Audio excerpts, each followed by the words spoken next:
Friends, welcome back in my session on pharma training with Ajay Vadva. So, good morning. And last time we covered art of selling part 1. और मुझे बहुत खुशी है आप लोगों ने कई क्वेश्चंस पूछे उसके बेसिस पे और मैंने उनको पर्सनली रिस्पॉन्ड भी किया है। आप लोगों को अगर रिस्पॉन्स ठीक लगता है तो एक ओके करके मुझे भेज दीजिएगा। And I am open to more such questions and suggestions. Last time हमने डिस्कस किया था कॉल ऑब्जेक्टिव क्यों ज़रूरी है, और हमने डिस्कस किया था कि 4 पैरामीटर्स जिसके ऊपर हमें अपने ब्रांड को प्रमोट करना होता है वो होता है efficacy, safety, onset of action और कंप्लायंस। ये बहुत इंपॉर्टेंट पैरामीटर्स हैं और ये बेसिक चीज़ें हमारी डॉक्टर कॉल की जो आप लोगों को अपनी day to day field work में इनकॉर्पोरेट करनी है। लेकिन आज भी हम कुछ इंपॉर्टेंट डिस्कस करेंगे आर्ट ऑफ सेलिंग में। आज हम डिस्कस करेंगे कॉल क्लोजिंग। अब कॉल क्लोजिंग क्या है? Call closing thank you good bye नहीं है। अगर हमने एक कॉल करी है, हमें अपनी उस डॉक्टर कॉल को एक कंक्लूजन पे ले जाना है और क्लोज करना है उस कॉल को अपने प्रिस्क्रिप्शन या पीओबी के फेवर में।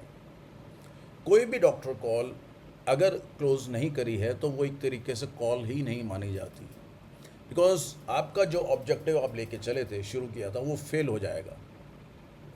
तो डॉक्टर कॉल क्लोजिंग में we have to be politely demanding for asking for prescriptions और फॉर पीओबी। जो हमारा पर्पज़ है, जो हमारे ब्रांड्स की स्ट्रेंथ है, उसके बेसिस पे हमें प्रिस्क्रिप्शंस डिमांड करने हैं। और आप जान लीजिए एक बात कि डॉक्टर समझते हैं कि आपका पर्पस कॉल करने का जो है प्रिस्क्रिप्शन डिमांड करना है, तो आप पोलाइटली डिमांडिंग हो सकते हैं। You can ask for prescription से 5 और 10 प्रिस्क्रिप्शंस इन अ मंथ और वट, क्योंकि आप जब डिमांड करेंगे तभी आपको वो प्रिस्क्रिप्शंस मिलेंगे या पीओबी। और जैसा कि हम लोग कहते हैं कि जब तक बच्चा नहीं रोता माँ भी उसको दूध नहीं पिलाती है, इसलिए डोंट एक्सपेक्ट कि बिना कॉल क्लोजिंग के आपको प्रिस्क्रिप्शंस मिलेंगे। और प्रिस्क्रिप्शन ही एक ऐसी चीज़ है जिसके ऊपर आप अपनी सुप्रीमेसी मार्केट में एस्टैब्लिश कर सकते हैं। तो call closing is very essential. पता लगा आपने पूरी कॉल अच्छी करी लेकिन क्लोज करना भूल गए, तो क्लोजिंग ज़रूरी है। कॉल क्लोजिंग हर मेडिकल रैप या एरिया मैनेजर का अपना एक तरीका हो सकता है कॉल क्लोजिंग का या डिमांड करने का, लेकिन करना ज़रूर है इसको। अब हम आगे बढ़ेंगे कॉल क्लोजिंग के बाद कि सपोज़ करिए आप किसी डॉक्टर को कई बार मिल चुके हैं और आपको कोई रिस्पॉन्स नहीं मिल रहा है, तो आपको सोचना है कि why the doctor is not using your brand, how can we increase the sales from this doctor, और क्या एक्शंस मुझे लेने हैं। आप 6 महीने से मिल रहे हैं, कॉल्स रेगुलर कर रहे हैं, कंपनी की स्ट्रेटजी इंप्लीमेंट कर रहे हैं, लेकिन रिस्पॉन्स नहीं आ रहा। तो आपको सोचना पड़ेगा कि ऐसा क्यों हो रहा है। क्या आपको और एक्शंस लेने हैं? क्या आप अपनी रिपीट कॉल्स बढ़ानी है? क्या कोई साइंटिफिक इन्फॉर्मेशन चाहिए डॉक्टर को? क्या कोई एक्टिविटी में इन्वॉल्व करना है उसको? क्या सीनियर्स को ले जाना है, ताकि आप उस डॉक्टर पे आपकी मेहनत जो हो रही है वो सक्सेसफुल हो और डॉक्टर वो कन्वर्ट हो। क्योंकि ये पॉसिबल नहीं है किसी भी ऑर्गेनाइजेशन में कि आप कॉल करते रहें और प्रिस्क्रिप्शन या सेल्स आपको नहीं मिल रही है।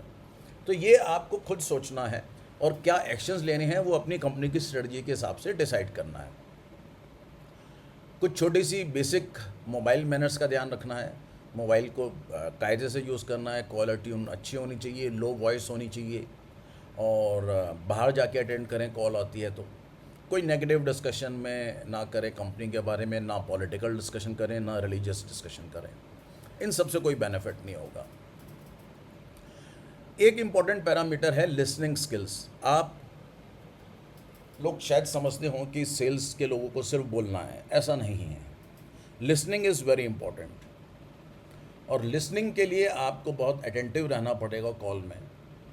बिना इंटरप्ट किए डॉक्टर को सुने, उसे अपनी बॉडी लैंग्वेज को थोड़ा सा उसकी तरफ लीन करें, आई टू आई कांटेक्ट मेंटेन करें, और उसके बाद में पूरा इंटरेस्ट लें। जब आप लेसन कर रहे हैं तो उसके इंटरप्शंस या उसके पॉइंट्स और स्टेटमेंट को समझने की पूरी कोशिश करें। शॉर्ट जेस्चर्स आपको बहुत हेल्प करेंगे। लिसन टू अंडरस्टैंड, और कोई चीज़ आप अंडरस्टैंड नहीं कर पाए हैं तो you can confirm your understanding by asking again, या पैराफ्रेज कर सकते हैं उसके स्टेटमेंट को और फिर रिस्पॉन्ड करें। देखिए भगवान ने भी हमें दो कान और एक जबान दी है, तो उसी रेशियो में हमें ये सब चीज़ों को यूज़ करना है। अब एक बहुत इंपॉर्टेंट पैरामीटर है focus upon doctor needs. Doctor की नीड्स क्या है? दो टाइप की नीड्स हैं उसकी, क्लिनिकल नीड्स और पर्सनल नीड। क्लिनिकल नीड में जिस पे कि फार्मा इंडस्ट्री ज़्यादातर काम करती है वो होती है efficacy, safety, onset of action, compliance of a medicine. क्या आपकी मेडिसिन इफ़ेक्टिव है, कितनी इफ़ेक्टिव है, 80%, 90%, सेफ्टी कैसी है आपकी ड्रग की, ऑनसेट ऑफ एक्शन कब तक है, और कंप्लायंस कैसी रहेगी, डोज कन्वीनियंस। तो हमें अपनी कॉल को और डॉक्टर की क्लिनिकल नीड को समझना होगा। जो सेल्स के लोग डॉक्टर की क्लिनिकल नीड को समझ लेते हैं उनके लिए प्रोडक्ट को प्रमोट करना और सेल करना बहुत आसान है। पर्सनल नीड, क्योंकि हर डॉक्टर की पर्सनैलिटी अलग है, तो आपको आइडेंटिफाई करना पड़ेगा कि उसकी पर्सनैलिटी कैसी है, उसके बेसिस पे आपको अपनी कॉल को एडजस्ट करना होता है। ऐसे में आप कैसे समझेंगे उसके क्लिनिकल नीड को, ये सबसे बड़ा पॉइंट है। एक तो you should be a good observer, दूसरा आप सूटेबल क्वेश्चंस पूछ सकते हैं डिपेंडिंग अपॉन सिचुएशन, लेकिन आपके क्वेश्चन में साइंस और सेंस दोनों होनी चाहिए। बिना उसके कोई भी क्वेश्चन पूछना फेवरेबल नहीं रहेगा। आपने देखा होगी, आपको कई सेल्स के लोगों की कॉल आती होगी टेलीफोन पे, क्रेडिट कार्ड वालों की या इंश्योरेंस कंपनी के। वो आपसे पूछते हैं, सर आप सैलरी में हैं या बिजनेस में हैं, आप प्राइवेट सेक्टर में हैं या गवर्नमेंट सेक्टर में हैं। वही छोटे छोटे क्वेश्चंस पूछ के आपकी नीड को समझते हैं ये लोग, और जब समझ जाते हैं कि आप प्राइवेट सेक्टर में हैं तो उस हिसाब से आपको इंश्योरेंस पॉलिसी वो प्रमोट करते हैं कि आपका कभी एक्सीडेंट हो सकता है, आपकी फैमिली का कौन ध्यान रखेगा। अगर आप गवर्नमेंट जॉब में होंगे तो वो आपको कोई इन्वेस्टमेंट प्लान बताएंगे। तो कस्टमर की नीड को समझना ज़रूरी है, चाहे वो डॉक्टर हो या कोई भी कस्टमर हो। और क्लिनिकल नीड और पर्सनल नीड में डिस्टिंग्विश करेंगे अगर आप समझेंगे कि डॉक्टर के पास बच्चे ज़्यादा हैं या एडल्ट्स ज़्यादा हैं, उसमें किस तरीके की मेडिसिन्स अप्लाई करनी पड़ेंगी आपको, वो समझना बहुत ज़रूरी है। फोकस अपॉन डॉक्टर नीड्स पे मैं नेक्स्ट टाइम अपने नेक्स्ट प्रेजेंटेशन में फिर बात करूँगा। आज हमने जो डिस्कस किया वो कॉल क्लोजिंग और फोकस अपॉन डॉक्टर नीड्स है, उसमें भी क्लिनिकल नीड्स है। मैंने ये जो लास्ट लाइन लिखी हुई है, आस्क सूटेबल क्वेश्चंस या आस्क प्रोबिंग क्वेश्चंस, इससे आपको बहुत इन्फॉर्मेशन मिलती है। अगर हम अपनी कॉल को मोनोलॉग से डायलॉग में कन्वर्ट कर लिया तो डॉक्टर के बहुत सारे हिडन ऑब्जेक्शंस और हिडन फीलिंग्स बाहर आती हैं, जिससे कि आप अपने प्रोडक्ट और अपनी स्ट्रेटजी को पोजीशन कर सकते हैं।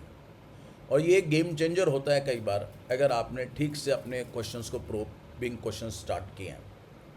नेक्स्ट टाइम मैं डिस्कस करूँगा आप लोगों से कि प्रोबिंग क्वेश्चंस या क्वेश्चंस कैसे पूछने हैं और किस टाइप के कितने टाइप के प्रोब्स होते हैं।